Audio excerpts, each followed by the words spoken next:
Now at 10, the FBI joins an investigation of an officer-involved shooting outside a casino in Wyandotte, Oklahoma. Plus, how a group in Oklahoma is making sure the homeless community is staying safe during the cold weather.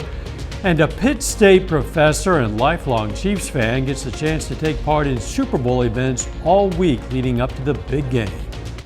The 4 states' most watched news starts now. The FBI is investigating an officer-involved shooting outside the River Bend Casino in Wyandotte, Oklahoma. This is KOAM News at 10. I'm Dow Quick. Authorities say a person pulled a weapon on a Wyandotte Nation police officer this morning in the casino parking lot. That officer then shot that person. The officer was not hurt. There's no word on that person's condition. Since the shooting happened on Indian Trust land, the FBI is investigating. A Newton County man pleaded guilty to abandonment of a corpse. Authorities say 64-year-old Eddie Fisher helped his son, Damian Fisher, hide the body of Scotty Roller last April. Police say Damian Fisher shot and killed Roller after an argument over the purchase of a vehicle. They say Eddie Fisher then helped Damian wrap Roller's body in a rug, dump it down a well on Eddie's property near Seneca. Damian Fisher is charged with second-degree murder. A middle school student in Chanute, Kansas claims he was stabbed on school grounds with a pencil. According to guardian and grandmother Dottie Kellerman, her grandson has been harassed and assaulted since the beginning of the school year at Royster Middle School. And she claims the school staff and faculty have not done enough to help stop the bullying. If I'm ever being bullied or anything, they won't do anything. Just like last time. Somebody was bothering me because I had ADHD. Didn't even say a thing. Didn't even react. KOAM reached out to the Royster Middle School. The superintendent said in a statement, the students responsible for the injury were subject to our standard disciplinary process. You can read the entire statement on our website, KOAMnewsnow.com. Meteorologist Sam Lane joins us now with a first look at the weather. Thank you very much, Dow. It was a beautiful day across the area. Lots of sunshine, clear skies, a little bit on the cool side, but pretty close to normal. Radar is clear right now, but down to the south, we're seeing the remnants of that big ice storm across much of the mid-south. You can see a few showers near Hot Springs, and that is about it. But we're going to see temperatures dropping into the teens by later on tonight. 32 degrees now, 22 by about midnight or 3 a.m., and then 18 degrees all the way down to 16 by the morning. Over the weekend, though, we are going to see some warming changes. First, we have to go through a chilly Friday, then a windy Saturday, but overall the weekend looks pretty warm, and then some showers next week, and I'll tell you all about that coming up in our forecast in just a little bit. All right, we'll see you then. Seeing those without a home struggle in the frigid temperatures can be heartbreaking, so much so that a group of friends in Oklahoma City decided to do something about it. They call themselves the Arctic Angels, and they're making a real difference for the homeless community. Reporter Mike Glover has their story. When temperatures get this cold, being outside for extended periods of time is not just uncomfortable. For the homeless, it can almost be deadly. And what happened to your face, baby? Do you need some medicine? No, it's healing up. They call themselves the Arctic Angels. They told me that you wanted me. I do. Coffee. And for the homeless community, they really are angels. Our life is about seeing others in the season that they're standing in and loving them in the season that they're standing in. And helping their homeless friends in freezing temperatures is just what they do. Where are you right now? It's called a canal. In the canal?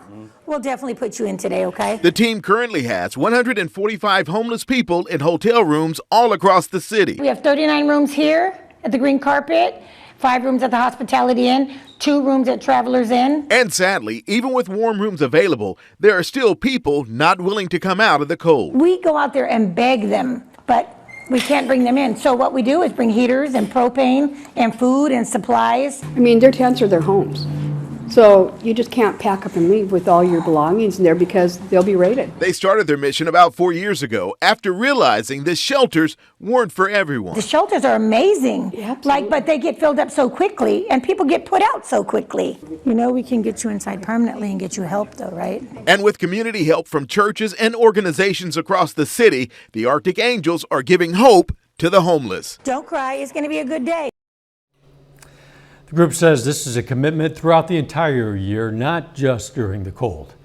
A Carterville, Missouri teacher who's an avid runner was referred to Kansas University Health System for having a life-threatening irregular heartbeat. She was diagnosed with ventricular tachycardia. Dr. Seth Sheldon and KU's medical staff performed surgery and installed a defibrillator to monitor any abnormal heart rhythms post-surgery. What we did was called an ablation procedure, where we put in catheters through the blood vessels of the leg and go inside the heart and actually stimulate the heart to trigger these life-threatening rhythm issues. Dr. Sheldon believes the irregular heartbeat was due to scar tissue that was inside the patient's heart. A Southeast Kansas community names its new police chief. Fort Scott's interim city manager announces an 18-year veteran of the Fort Scott Police Department is the new chief. The current police captain, Jason Pickert, will take the reins from retiring Chief Travis Shelton. Pickert started his career with the Fort Scott PD in 2004. He served as a patrol officer, detective sergeant, and then was promoted to captain in 2018. Pickert will take the title of chief on March 1st. Students in Carthage, Missouri today celebrated the 100th day of school. Kindergartners at Mark Twain Elementary were visited by Zero Hero. It's a special guest who shows up on days that end in zero to celebrate with Carthage kindergarten classes. That celebration always involves games and other fun activities. I was a kindergarten teacher for many years, and so this allows me to get back into kindergarten every 10 days. So it's just a lot of fun to see their smiles and their faces and just keep me in the kindergarten spirit. Tomorrow, kindergarten students at Pleasant Valley Elementary will present projects they did for the 100th day. Coming up, 3 football standouts at Carthage High School sign on to continue their careers at the college level. Plus, a Pitt State professor is headed to the Super Bowl. We're going to learn how the lifelong Chiefs fan was able to get the sweet invitation. Football standouts signed today to continue their careers in college. Wide receiver Hudson Moore is headed to Southeast Kansas, signing today to play for Independence Community College. All-State defensive lineman Micah Lindsey signs today to join the Pitt State football program. Running back Luke Gall will play at Air Force. Gall is the reigning COC Offensive and Defensive Player of the Year. I'm bringing in, I think I play pretty physical and I play pretty fast. I can block too, and I think just my work ethic at the academy is really going to shine. That's what the academy is all about. You can find all of our National Signing Day coverage from yesterday on our website. Of course, that's KOAMnewsnow.com. A Chiefs superfan in Pittsburgh is going to the Super Bowl as a volunteer. KOAM Shagun Bamideli has more. Guys, we're going to be playing some NFL flag and schools today, so we're going to go ahead. Shelley Grimes, a longtime supporter and superfan of the Chiefs, is going to the NFL. Grimes was chosen as a volunteer to help at the stadium and all Super Bowl events leading up to game day. Okay, when I arrive at the Super Bowl, all the events actually start the week prior to the game. So when I check in on Monday morning and get my Super Bowl attire, the first event that we'll be scheduled to work at is when both of the teams come in for the kickoff. So it'll be at the Footprint Center where the Suns play. So we'll get an opportunity to listen to both of the teams, the teammates, talk about being at the Super Bowl and kind of their plan of action. So I'll be kind of hosting and meeting and greeting fans when they come in.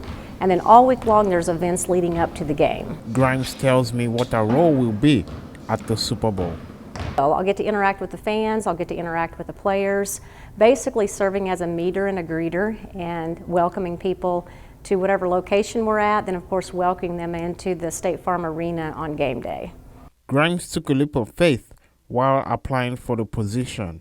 And about a year ago, I was just contemplating how exciting it would be to be a part of the Super Bowl and knowing how expensive a game ticket actually is, which averages around $5,000 in the nosebleed. I thought, gosh, wouldn't it be awesome to be a part of such a huge event? So I got online and started doing some research, and I found that there was volunteer opportunities. So I put in an application to be a Super Bowl host committee volunteer, and it took almost 6 months of background checking, application processing, in order to be recognized or selected as a volunteer. As real as it is, Grimes says she's still in disbelief. Just kind of disbelief. I couldn't believe that I was actually going. And then, of course, once I found out the Chiefs was in, I kept telling my mom, who was sitting next to me on the couch, I said, I can't believe this. This isn't real. And she just kept patting me, saying, you're going and the Chiefs are going. Reporting in Pittsburgh, Shagun Bamdele, KOAM News. Grimes will travel to Glendale, Arizona in time to get her credentials and her own Super Bowl attire for Monday night's kickoff event. The Springfield Cardinals are very close to a long-term deal to stay in Springfield, and the city would be the new owners of Hammons Field, where the team plays. The city has reached an agreement to buy Hammons Field from the John Q. Hammons Trust. Springfield will also buy the parking lots around the stadium. The entire cost, about $12 million. Springfield Mayor Ken McClure says the city already has money for the project. Cardinals general manager says they're planning upgrades to the facilities. A little bit later, if Groundhog Day feels like it's dragging on and over, we're going to give you some tips to help break out of that rut. And the groundhog was saying 6 more weeks of winter. I'll let you know if that's true when we come back.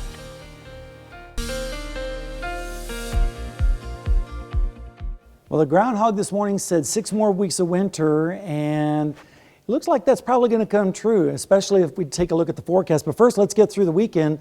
Right now in Seneca, Missouri, the Indigo Sky Casino Resort, pretty nice night out there. A little bit on the chilly side. Temperatures are starting to drop now because the dew points are so low and we have clear skies, so there's a lot of radiational cooling going on. This afternoon we made it up to 46, which was pretty close to the normals of 47. This morning we started out at 21. The normals are 26, so we were about a little bit below normal. Radar right now is all clear in our area, but down to the south, this is the remnants of that big ice storm that impacted Texas over the last several days. It is now starting to weaken as it moves over into southern Arkansas, but there's another storm system on its way. Here it is off the coast of California right now, generating a lot of clouds and precipitation for those folks. That's moving in our direction. It'll take a few days before it gets here, so until then we have some pretty nice weather in store for the area. Right now in Joplin we're sitting at 36, north-northeast wind at 10, so it makes it feel like it's 28 out there, with a dew point at 22 degrees. And across the area, we're seeing temperatures in the 30s right now, a few 20s like in Iola and in Yates Center. Also some 20s down to the south where the snowpack is still going on, 24 down in Jay currently for one of the coolest readings. Winds are going to be the big story over the weekend. Tomorrow we're going to see winds generally around 8 to 10 miles per hour, but as we go through the day into Saturday especially, look at these winds. Over 40 miles per hour, gusting up close to 50 by the time we head into Saturday afternoon, and that coupled with the drought conditions is going to aggravate the fire danger.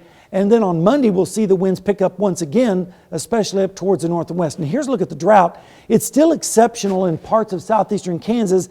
Now it's starting to migrate into southwestern Missouri again. But it looks like in the forecast we have a pretty good chance of a good soaking rain, so that will help put a dent in the drought a little bit. Temperatures this evening are going to be dropping down through the 20s into the teens by tomorrow morning with northeasterly winds, so it's going to be pretty cold out there tomorrow morning. Then in the afternoon we'll start to see mostly fair skies with highs in the upper 30s to lower 40s. And then as we go into Saturday morning, we'll see the clouds increase with temperatures generally right around freezing across the area. Then on Saturday afternoon the wind really picks up, and we'll see temperatures rising into the 50s for the most part, wall to wall. And then Saturday night into Sunday, we'll see temperatures once again back into the 30s across our area with light winds. Now, the cold air is going to start to retreat back up towards the north and east. In fact, New England is going to have some of the coldest weather in 30 years over the weekend, but not here. We're going to have mild air take over. Then we're going to be watching the storm system move into the southwest. And then as we go into Tuesday into Wednesday, that system pulls out into the plains, generating a pretty good chance of rain across our area. Until then, let's enjoy the nice weather, especially over the weekend. A little bit on the windy side, but temperatures in the 50s on Saturday, close to 60 on Sunday. Showers come in Monday and Tuesday, but a better chance of rain will hold off until Wednesday or Thursday. But then, of course, here comes winter again as we head towards next weekend. So let's enjoy this weekend first. Sounds like a good plan. I'm all for that. All right. Thanks, Sam. Hey, did you know there is a thing actually called Groundhog Day syndrome? Yeah, it might not be an official medical diagnosis, but it's the term some use to describe that feeling that you're reliving the same day over and over and over again. Reporter Mandy Gaither has tips to help you break out of your rut. If you only had one day to live, what would you do with it? Made popular by Hollywood, the idea of Groundhog Day syndrome is simple. It feels like each day is the same. You're reliving it over and over again. Although it's not a psychological diagnosis, it is a feeling that is familiar to many. Cleveland Clinic psychologist Susan Albert says when we do the same things over again, we can get bored. You may even feel trapped. We get used to our environment and we start tuning it out. On the upside, this helps our brain to relax. We don't have to focus on everything. The downside is that we no longer experience things in the same way. It becomes less vivid and exciting. Albert says breaking the boring cycle starts with being mindful. Each day, be present, both mentally and physically. Feel, taste, touch. Look at that experience as if you are doing it for the very first time. It's about waking up your mind. So Albert says try new things, meet new people, go to a different restaurant, taste a new food. Learn a new skill, try a different hobby, or take a trip somewhere you haven't been. When we do new activities for the very first time, it triggers new neural pathways in our brain. It forms new connections. That's what leaves these lasting and vivid memories. Breaking out of the norm can help you break out of your rut. For Health Minute, I'm Mandy Gaither. Bill Murray doesn't like Health Minute. Still ahead, college enrollment numbers are stabilizing after a drop during the pandemic, and lawmakers push the focused police reform in the wake of Tyree Nichols' death. Lawmakers in Washington are taking another shot at passing police reform. The Congressional Black Caucus visited the White House to discuss their priorities. Reporter Nicole D'Antonio has details. President Biden is optimistic Congress can find a deal on police reform following the tragic death of Tyree Nichols. My hope is this dark memory spurs some action that we've all been fighting for. The president and Vice President Kamala Harris met with the Congressional Black Caucus at the White House. We need your help to make sure we can get the legislative actions that are necessary to save lives and to make public safety the priority that it needs to be for all communities. At Nichols' funeral Wednesday, Harris said the goal is to pass the George Floyd Justice in Policing Act. Joe Biden will sign it. The act limits unnecessary use of force, restricts the use of no-knock warrants and chokeholds, and limits qualified immunity, which shields officers from many potential civil lawsuits.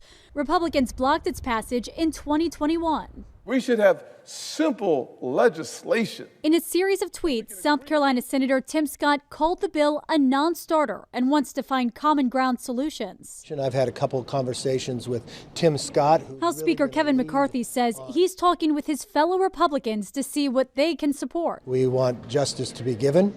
I've always believed in any situation like this, you should gather all the information. After the White House meeting, the Congressional Black Caucus said it's focused on meaningful reforms, but isn't drawing any lines in the sand. Nicole D'Antonio, CBS News, Washington. Tyree Nichols' family will attend President Biden's State of the Union address Tuesday night as a guest of the Congressional Black Caucus. Republicans announced Arkansas Governor Sarah Huckabee Sanders will deliver the GOP response. A new report indicates the decline in college enrollment we've seen in recent years seems to be easing up. The National Student Clearinghouse Research Center released their latest report today. It shows 2022 fall undergraduate enrollment decreased by just 0.6% compared to a year earlier. A portion of the easing is due to a 4.3% jump in freshman enrollment. Layoffs are on the rise, especially in the tech industry. A new report shows U.S. companies announced about 103,000 job cuts in January. That report from employment firm Challenger, Gray and Christmas says that's the worst January since the Great Recession in 2009. Around 40% of those cuts came from tech firms. The Biden administration has announced a new proposal to curb credit card late fees, which it says have cost U.S. consumers $12 billion a year. The new proposed rule would cap late fees at $8, though companies would be able to charge more depending on the cost of collecting that payment. The rule is subject to a 30-day public comment period before finalization. Back with more news after this. Take some time now to honor a local veteran. Henry Lettner served in the U.S. Army from 1942 to 1948. The Columbus, Kansas native was stationed in Germany, France, and Belgium, and we are proud to salute Staff Sergeant Henry Lettner, a four-state hero. You know, we have thousands of these heroes in our database, and you can learn about any of them. You can search by name, by hometown, or by military unit. And we're also looking for more heroes to recognize. We always are. We invite you to submit one. Just go to our website, click on the link. It's KOAMnewsnow.com. Hey, to be the first to see breaking news, weather, and sports, don't forget to download the KOAM News app. It's absolutely free of charge. You'll find it wherever you find your apps. Just search for KOAM News app. Might as well do it right now. 2 weeks after announcing the world's oldest living dog, Guinness World Records finds evidence of one even older than what they thought was the oldest. Yeah, meet Bobby, or maybe Bobby, I'm not sure, B-O-B-I. That's the world's oldest living dog ever, at least ever recorded. He's 30 years and 266 days old as of February 1st. Yeah, almost 31 years old. This good boy lived his entire life with the Costa family in a rural village in Portugal. His age has been verified by a pet database authorized by the Portuguese government. I wonder if you could teach him new tricks. I would think not. I would think he passed that point about Well, 20 years probably so. ago. I He's would say so. definitely That's right. an old dog. We have a nice forecast in shape for the area on the weekend with temperatures in the 50s, a little bit windy on Saturday, so watch out for that. Rain next week, and then looking at some new data, we could have another winter type system next weekend. Very good. Thanks for joining us. Morning show starts at 5 a.m. Let's make it a great tomorrow.